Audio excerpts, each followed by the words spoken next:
Hai mai avuto un obiettivo che desideravi davvero raggiungere? E poi? Com'è andata? Ti sei perso per strada, vero? Chissà, magari all'inizio sarei stato anche motivato, pronto come dico io a spaccare il mondo, ma poi qualcosa sarà andato inevitabilmente storto. La voglia sarà calata, la costanza si sarà affievolita e quel sogno, che sembrava così vicino, invece è rimasto nel cassetto. Lascia a tal proposito che ti dica una cosa. Secondo me non è colpa tua. Io credo che non si tratti di pigrizia e nemmeno di mancanza di determinazione. Il problema è che nessuno te l'avrà insegnato. E io oggi non ho la pretesa di insegnartelo, ma posso dirti cosa sto facendo per evitare che accada a me. Pertanto, io oggi ti parlerò di una cosa che farà la differenza. Ti parlerò di autodisciplina e ti spiegherò perché questa parola è per me la chiave per ottenere traguardi davvero importanti nella vita. Ti mostrerò come la sto sviluppando passo dopo passo per raggiungere i miei obiettivi sia personali che professionali.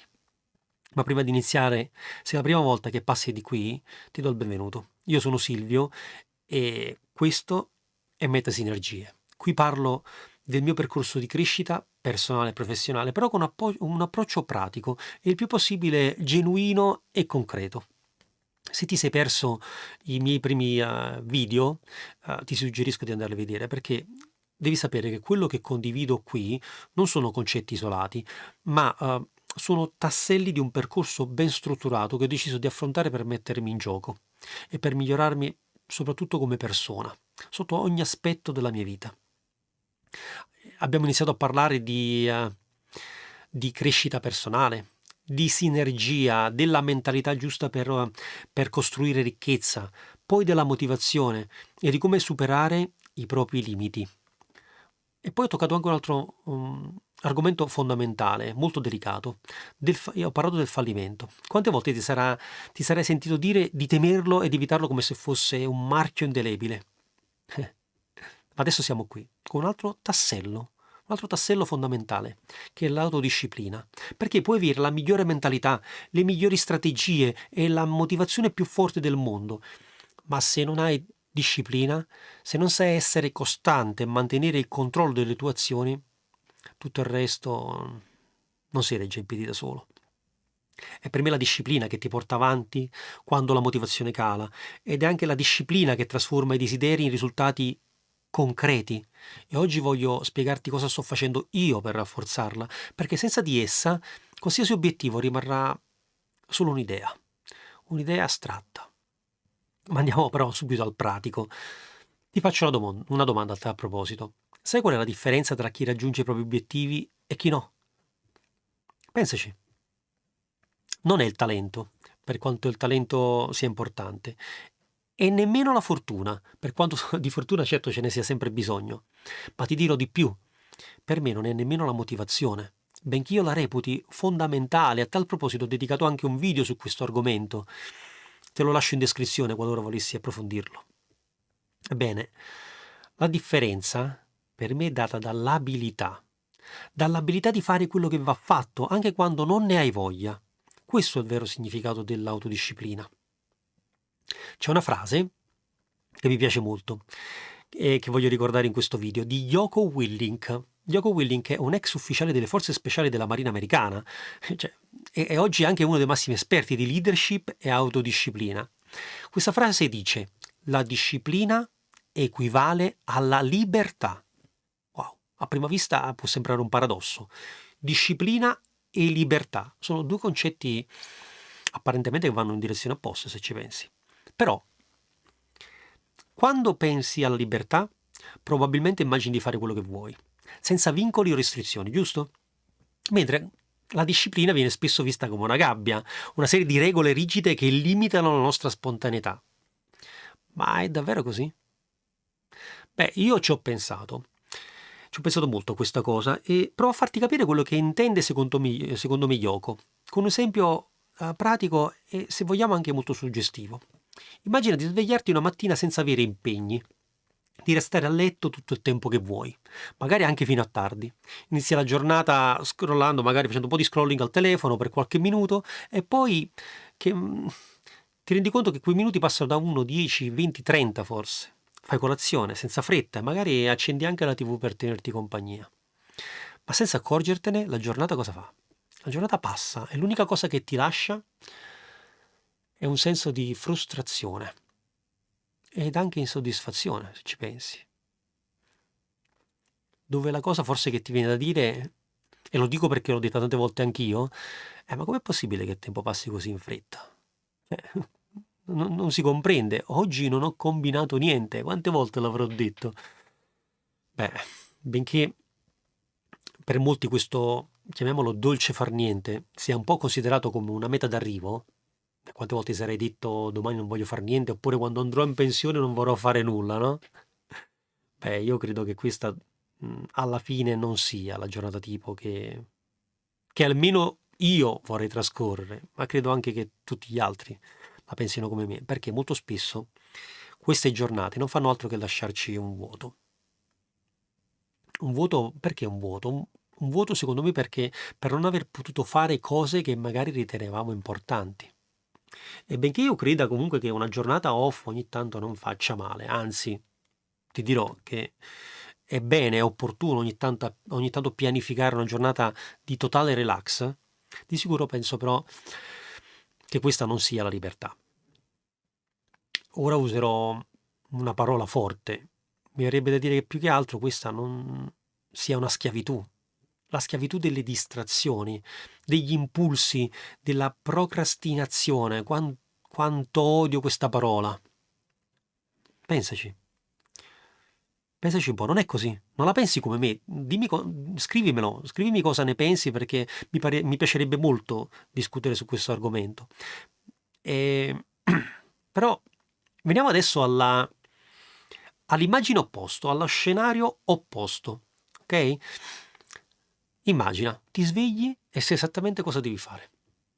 Hai stabilito la tua routine e la segui.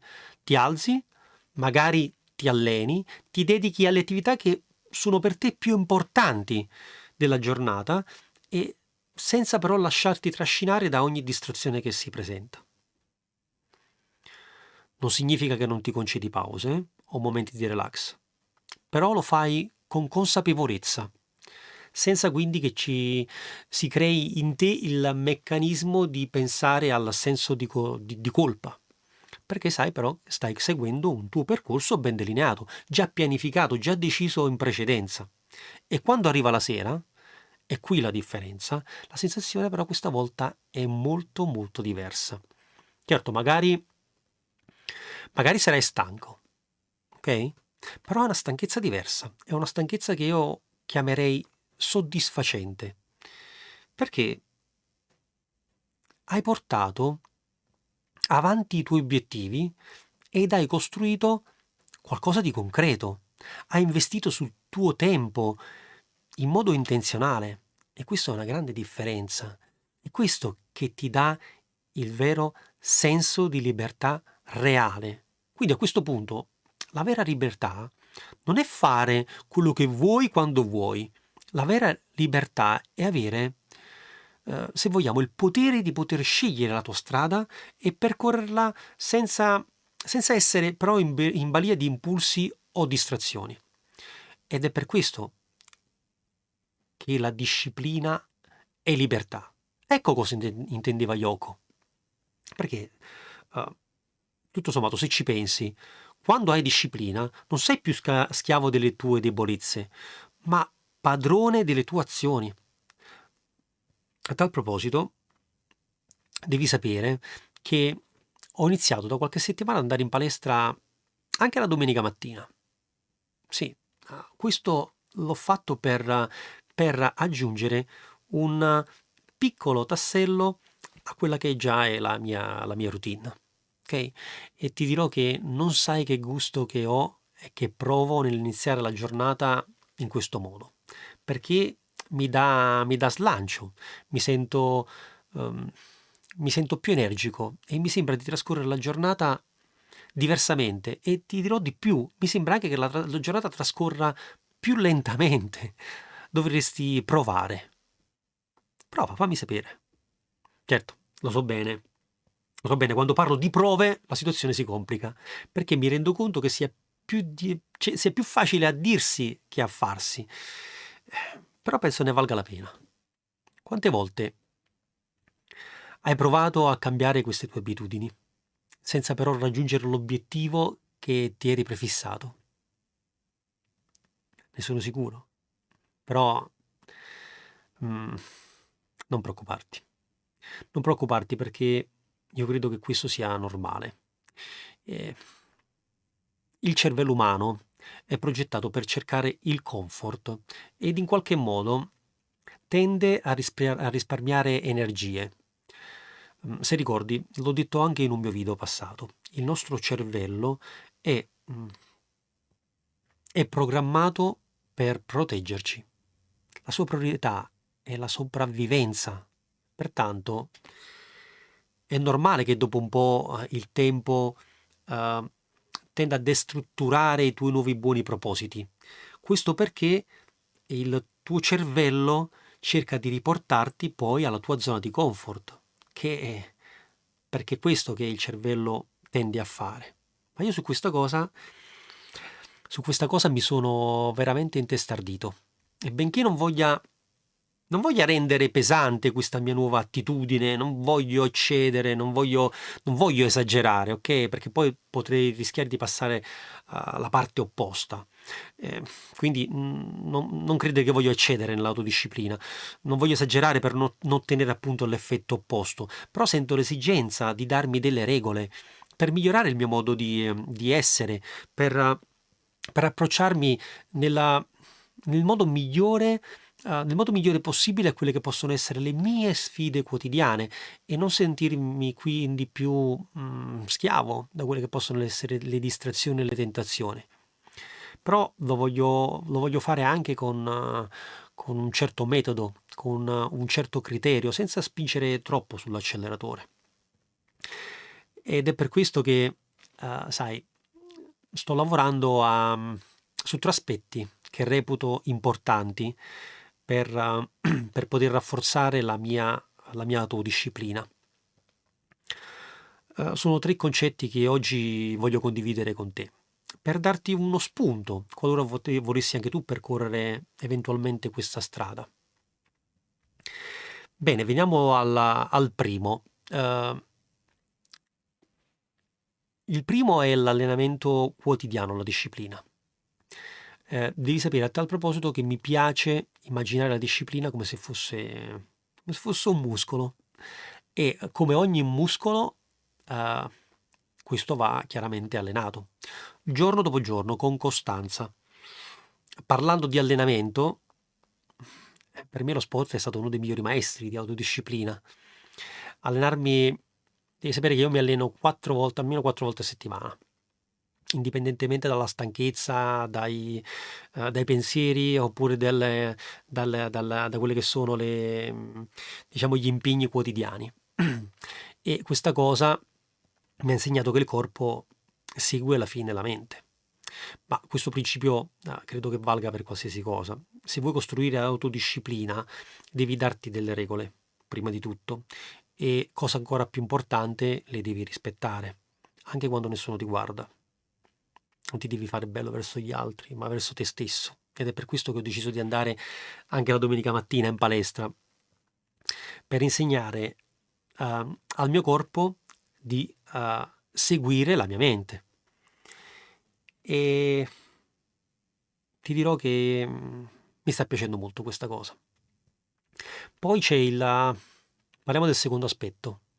Il secondo aspetto sono le micro sfide quotidiane. Io credo personalmente che molti falliscono perché cercano di cambiare tutto in un colpo solo. Oggi ho deciso vogliono cambiare tutto all'improvviso, ma la verità è che la disciplina si costruisce con piccole vittorie quotidiane. Io ho imparato che partire con azioni semplici e ripeterle con costanza, quello è senza dubbio il modo più efficace per imporsi grandi cambiamenti nel tempo e non mollare dopo una settimana o magari se quando va bene un mese. Per esempio, se vuoi svegliarti prima la mattina, io mi sveglio alle 6 ormai. Inizia anticipando la sveglia di 10 minuti ogni giorno. ma non metterla un'ora prima, non ha senso perché rischieresti poi di ottenere l'effetto opposto. Oppure, l'altra cosa, se vuoi leggere di più, inizia con 5 pagine al giorno. Io lo faccio tutte le mattine, è la prima cosa che faccio quando mi alzo. Vedrai che ogni piccola vittoria rafforza la tua identità di persona però disciplinata. Beh, l'ultimo aspetto, eh, potrei chiamarlo l'eliminazione delle decisioni inutili. Beh, io credo che prendere decisioni consumi energia mentale.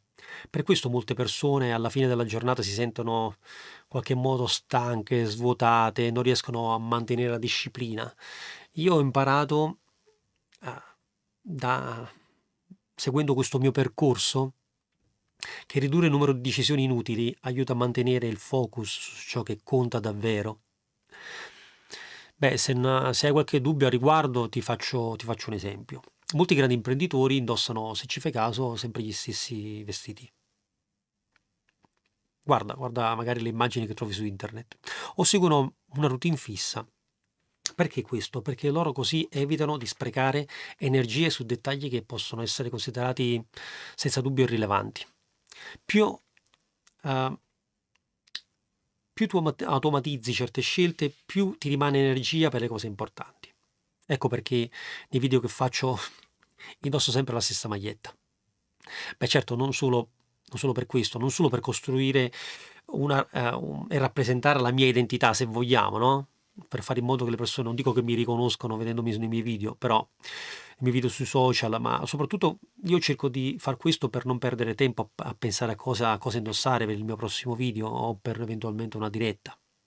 Sembrano cose banali, no? Se ci pensi, ma questo si veste allo stesso modo solo per questo, però sono cose che alla fine se li metti uno in fila all'altro fanno risparmiare un sacco di tempo. Tempo che preferisco investire osservando magari, non lo so, studiando, leggendo, osservando i mercati finanziari. Ehm, Ci sono tante cose che si possono fare avendo più tempo a disposizione. Ormai siamo alla fine di questo video e lascia che ti dica una cosa. Come avrai potuto comprendere, io credo che la disciplina, la vera disciplina, non sia qualcosa eh, con cui si nasce, ma è qualcosa che si costruisce nel tempo, passo dopo passo. E il miglior modo per farlo è smetterla di affidarsi alla forza di volontà e iniziare invece a crearsi il proprio sistema, il proprio processo. A tal proposito, uno studio della Duke University, te lo sai dove è la Duke University? Prima di studiare questa cosa non sapevo nemmeno dove fosse la Duke University. Si tratta di una bellissima università americana nella Carolina del Nord, se non sbaglio. Bello, ho visto le immagini su internet, grande, immersa nel verde, con una bellissima chiesa che mi ricorda un po' la cattedrale di Liverpool. Non so se ci sei mai stato, ma se devi programmare il tuo prossimo viaggio ti consiglio di farci un salto. Comunque, tralasciando questo, lo studio di questa università ha dimostrato una cosa molto importante che cade a pennello su questo argomento, che circa il 40% delle azioni che noi compiamo ogni giorno non sono scelte consapevoli, ma sono abitudini automatiche. Beh, questo è una cosa importantissima, cioè stiamo parlando del 40% delle azioni. Questo significa che se riesci a costruire abitudini solide, la disciplina smette di essere uno sforzo e diventa un automatismo. Ok? Prova, prova a tal proposito a costruire le tue abitudini solide, però, mi raccomando, e vedrai che le tue giornate avranno molto più senso. Però, arrivati adesso alla fine, non lasciare che questo video rimanga solo un'ispirazione momentanea. Riflettici sopra, scrivimi se hai qualche dubbio, se vuoi condividere qualche cosa con me, però agisci. Anche con una piccola azione, falla subito, oggi stesso. Se non ti viene in mente nulla a riguardo, ti suggerisco di iniziare ad iscriverti al mio canale, però attivando la campanella d'allarme. Ok? Già questo piccolo passo vedrai che sarà un effettivo passo per iniziare. Perché alla fine la disciplina, se ci pensi, non è qualcosa che si aspetta, è qualcosa che si costruisce giorno dopo giorno, però bisogna iniziare. Grazie, grazie per essere stato fin qui insieme a me. Nel prossimo video ti parlerò ehm, di altre cose importanti, ti parlerò della mia routine, ti farò vedere effettivamente come sto costruendo il mio percorso e sono sicuro che ti piacerà. A presto, grazie, ciao.